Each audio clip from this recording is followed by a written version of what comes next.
اعوذ باللہ من الشیطان الرجیم بسم اللہ الرحمن الرحیم السلام علیکم ورحمۃ اللہ وبرکاتہ۔ میرے چینل غوثیہ چینل کے ناظرین کو خوش آمدید کہتا ہوں۔ چینل کو سبسکرائب بھی کریں، لائک کریں، شیئر کر دیں اور میری اس ویڈیو کو مکمل دیکھیے گا۔ آج کی اس ویڈیو میں جس موضوع پر میں آپ سے لب کشائی کروں گا اس کا نام ہے سیرت حضور سیدنا غوث الاعظم رضی اللہ تعالی عنہ۔ ناظرین محترم، یہ ماہ مبارک ربیع الثانی کا ہے اور ربیع کا معنی ہوتا ہے بہار اور ربیع الثانی کا معنی ہے دوسری بہار۔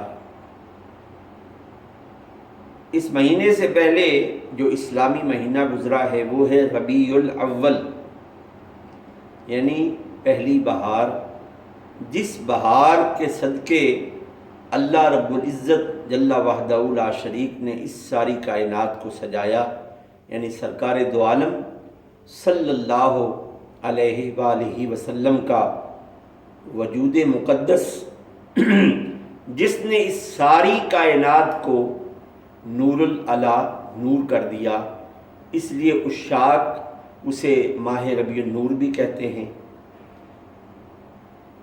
ناظرین محترم، یہ مہینہ ہے ربیع الثانی کا، یعنی دوسری بہار۔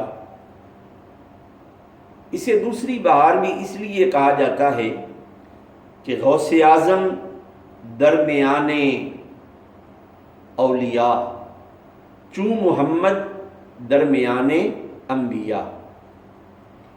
اس ماہ مبارک میں عاشقان اولیاء کرام پوری دنیا میں حضور سیدنا غوث الاعظم رضی اللہ تعالی عنہ کا سالانہ عرس پاک مناتے ہیں، جس کو معروف زبان میں عشاقان اولیاء کرام نے بڑی 11ویں شریف کا نام بھی دیا ہے۔ ویسے تو ہر مہینے میں کسی جگہ پر چاند کی 10 تاریخ کو اور کسی جگہ پر چاند کی 11 تاریخ کو حضور سیدنا غوث اعظم رضی اللہ تعالی عنہ کی نسبت سے 11ویں شریف کی محافل اور ختم 11ویں شریف کا اہتمام کیا جاتا ہے، لیکن ربیع الثانی کے مہینے میں بالخصوص بڑی 11ویں شریف یعنی آپ کے سالانہ عرس پاک کی محافل کا اہتمام ہوتا ہے۔ بالخصوص حضور سیدنا غوث الاعظم رضی اللہ تعالیٰ عنہ کے مزار پر انوار جو ملک عراق میں ہے اور شہر بغداد میں ہے، وہاں پر پوری دنیا سے عشاقان اولیاء آپ کے مزار پر انوار پر حاضری دیتے ہیں اور آپ سے اپنی دلی عقیدت اور محبت کا اظہار کرتے ہیں۔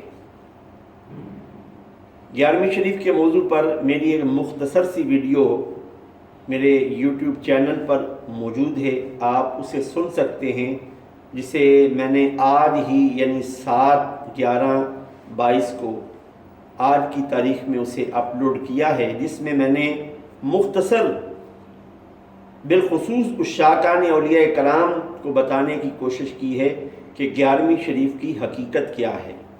ویسے تو ہم نام سنتے ہیں نا 11ویں شریف، تو اس بات کا بھی ہمیں نالج ہونا چاہیے کہ 11ویں شریف کی حقیقت کیا ہے۔ تو ناظرین محترم، حضور سیدنا غوث اعظم رضی اللہ تعالیٰ عنہ آپ مادر ذات اللہ کے ولی ہیں۔ آپ کی والدہ محترمہ بھی اللہ کی ولیہ تھی، آپ کے والد محترم بھی اللہ کے ولی تھے، اور آپ نجیب الطرفین سید ہیں، یعنی ماں کی طرف بھی سادات کے ساتھ آپ کا تعلق ہے اور والد محترم کی طرف سے بھی سادات کے ساتھ آپ کا تعلق ہے۔ حضور سیدنا غوث اعظم رضی اللہ تعالیٰ عنہ سے کسی نے پوچھا کہ آپ کو کب پتہ چلا کہ آپ اللہ کے ولی ہیں۔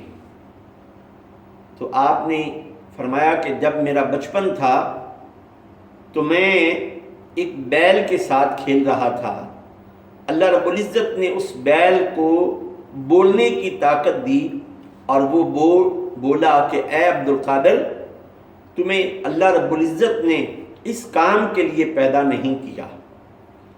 پھر آپ فرماتے ہیں کہ جب میں مدرسہ میں جایا کرتا تھا، مجھے گھر سے لے کر مدرسہ تک فرشتے چھوڑتے تھے اور وہ غیب سے ان کی آواز آتی تھی، لوگوں راستہ چھوڑ دو، زمانے کا غوث آ رہا ہے۔ جس طرح دنیاوی عہدے ہوتے ہیں، اہل تصوف میں بھی اولیاء کرام کی جماعتوں میں عہدے ہیں، اور تمام اولیاء کرام میں سب سے بڑا جو عہدہ ہے وہ غوث ہے، اور حضور سیدنا غوث اعظم رضی اللہ تعالی عنہ تمام اولیاء کے سردار ہیں۔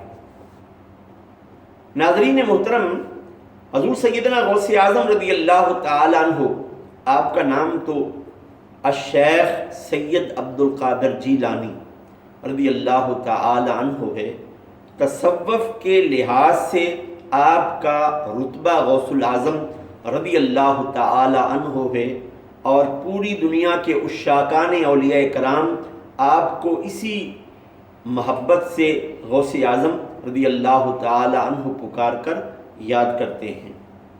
حضور سیدنا غوث اعظم رضی اللہ تعالی عنہ اپنے وقت کے بہت بڑے عالم تھے، اور ایسے عالم تھے کہ جن کی زبان مبارک سے جو علم کے موتی نکلتے تھے وہ لوگوں کے دلوں میں پیوست ہو جاتے تھے۔ ایک ہی مجلس میں ہزاروں لاکھوں اولیاء کرام موجود ہوتے تھے، لاؤڈ سپیکر کا وجود نہ تھا، لیکن جو شخص آپ کے ممبر کے قریب ہوتا تھا یا جو شخص بالکل آخر میں بیٹھا ہوتا تھا، خواہ وہ ہزاروں کا لشکر ہو یا لاکھوں کا لشکر ہو، وہ آپ کی آواز اسی طرح سنتا تھا جس طرح کوئی بالکل آپ کے منہ کے قریب بیٹھا ہوا ہے۔ یہ آپ کی بہت بڑی کرامت تھی، اور ہر مجلس میں کئی کفار آپ کے بیان کو سن کر اللہ کی توحید اور نبی کریم علیہ السلام کی غلامی اختیار کرتے تھے۔ حضور سیدنا غوث اعظم رضی اللہ تعالی عنہ دوران خطاب یہ ارشاد فرماتے ہیں، اور اپنے قدم کو حرکت دے کر ارشاد فرماتے ہیں، قدمی حاذہی علی رقبۃ کل ولی اللہ، کہ میرا یہ جو قدم ہے تمام اولیاء کرام کی گردن پر موجود ہے۔ جب آپ نے یہ اعلان کیا، مشرق سے لے کر مغرب تک اور شمال سے لے کر جنوب تک جتنے اولیاء کرام جہاں جہاں موجود تھے، انہوں نے اپنی گردنیں جھکا لی اور تہے دل سے پکار اٹھے کہ آپ کا قدم صرف ہماری گردن پر ہی نہیں ہے بلکہ ہماری آنکھوں پر بھی ہے اور ہماری پیشانی پر بھی ہے۔ آپ کی مجلس میں اولیاء کرام دوران بعض سرکار دو عالم علیہ السلام کی زیارت کر لیا کرتے تھے، یعنی تمام کشف کے پردے اٹھ جاتے۔ آپ کے بیان کی تاثیر کی وجہ سے نبی کریم علیہ السلام اولیاء کرام کو اپنی زیارت سے نوازا کرتے تھے۔ حضور سیدنا غوث اعظم رضی اللہ تعالیٰ عنہ وہ ہستی ہیں کہ جب آپ تحصیل علم کے لیے روانہ ہوئے تو آپ کی والدہ نے آپ سے کہا کہ اب ہماری ملاقات آپ سے قیامت کے میدان میں ہوگی، اور آپ کے والد محترم کے ترکے سے جو آپ کے لیے اثاثہ چھوڑا گیا ہے وہ آپ کی گدڑی میں سی دیا گیا، اور ماں نے نصیحت کی، اے عبد القادر، مصیبت کوئی بھی آئے تو جھوٹ نہیں بولنا۔ یہ آپ کے بچپن کا واقعہ ہے اور بچپن کی کرامت ہے۔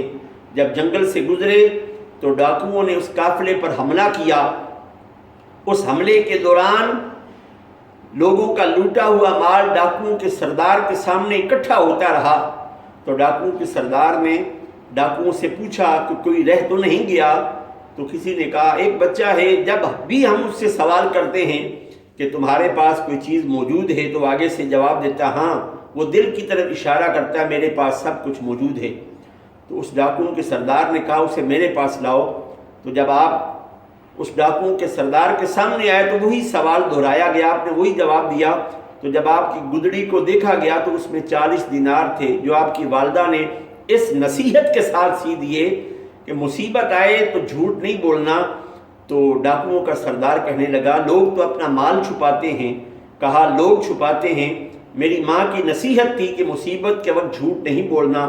یہ بات سننے کی دیر تھی، ڈاکوؤں کا سردار منہ کے بل زمین پر گرا اور کہا کہ میں نے اپنے اللہ سے کئی دفعہ توبہ کی اور کئی دفعہ میں نے اس توبہ کو توڑا۔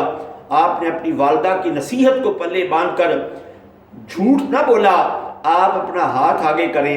آج میں ایسی توبہ کروں گا کہ اس کے بعد اس توبہ کو نہیں توڑوں گا۔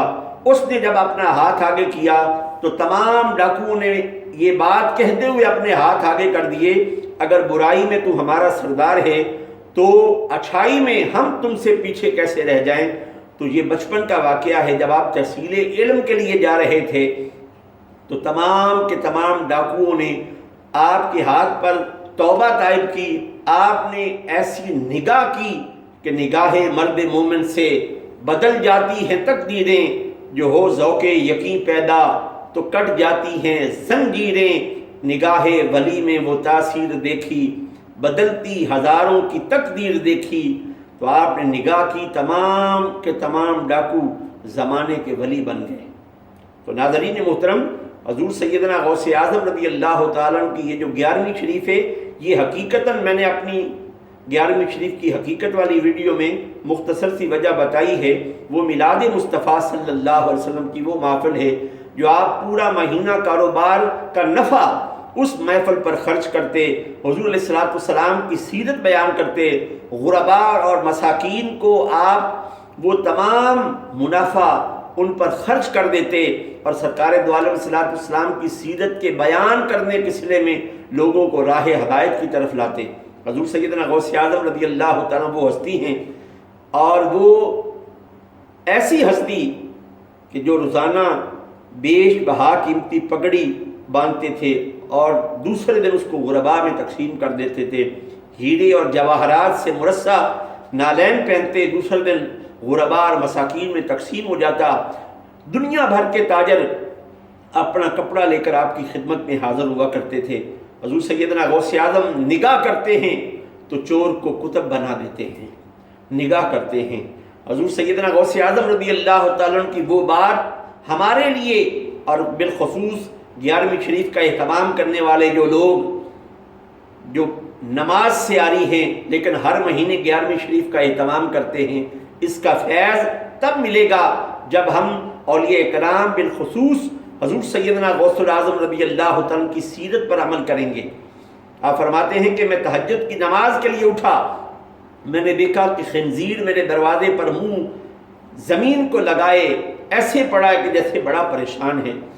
آپ نے اس سے پوچھا، اور اللہ کے ولیوں کو اللہ یہ اختیار دیتا ہے کہ ان کے سامنے اگر جانور بولنا چاہیں تو جانور بول اٹھتے ہیں۔ فرمایا تو کیوں پریشان ہے؟ اللہ نے اسے زبان دی، وہ کہنے لگا عبد القادر میں اللہ سے دعا کر رہا ہوں کہ سویرے سویرے صبح کے وقت بے نمازی میرے سامنے نہ آ جائے۔ آپ نے کہا اس سے تیرا نقصان کیا ہوتا ہے؟ کہنے لگا جب بے نمازی کو دیکھتا ہوں کئی دن بھوکا رہتا ہوں، جب نمازی کو دیکھتا ہوں تو اللہ پاک مجھے بہت کھانے کے لیے دیتا ہے، میں پیٹ بھر کے کھانا کھاتا ہوں۔ تو بے نمازی سے خنزیر پناہ مانگتا ہے، سور پناہ مانگتا ہے۔ تو اے مسلمان بھائیوں، جہاں ہم اولیاء کرام سے اپنی بے پناہ عقیدت اور محبت کا اظہار کرتے ہیں، وہاں اس بات کو بھی سامنے رکھیں کہ ان کی سیرت کیا ہے، ان کا کردار کیا ہے۔ حضور سیدنا غوث اعظم رضی اللہ عنہ کی دو باتیں یاد رکھیں، ایک کہ مصیبت جب بھی آ جائے تو جھوٹ کا دامن چھوڑ دینا ہے، سچائی کے دامن کو پکڑ لینا ہے اور نماز نہیں چھوڑنی۔ فرمایا کہ بے نمازی کو مسلمان کے قبرستان میں دفن نہ کرو۔ یہ فرمان ہے جنہیں ہم زمانے کا غوث کہتے ہیں، زمانے کا غوث کہتے ہیں۔ میری دعا ہے کہ اللہ رب العزت ہم سب کو ان تمام باتوں پہ عمل کی توفیق عطا فرمائے اور حضور سیدنا غوث الاعظم رضی اللہ عنہ کی سیرت کو اپنانے کی توفیق عطا فرمائے۔ میرے چینل کو سبسکرائب کریں، لائک کریں، شیئر کریں اور دعا ہے اللہ پاک بے مرشدوں کو مرشد عطا فرمائے، اور جن کی نسبتیں ہیں کامل نسبتیں ہیں اللہ ان کی نسبتوں کو مضبوط فرمائے۔ السلام علیکم ورحمۃ اللہ وبرکاتہ۔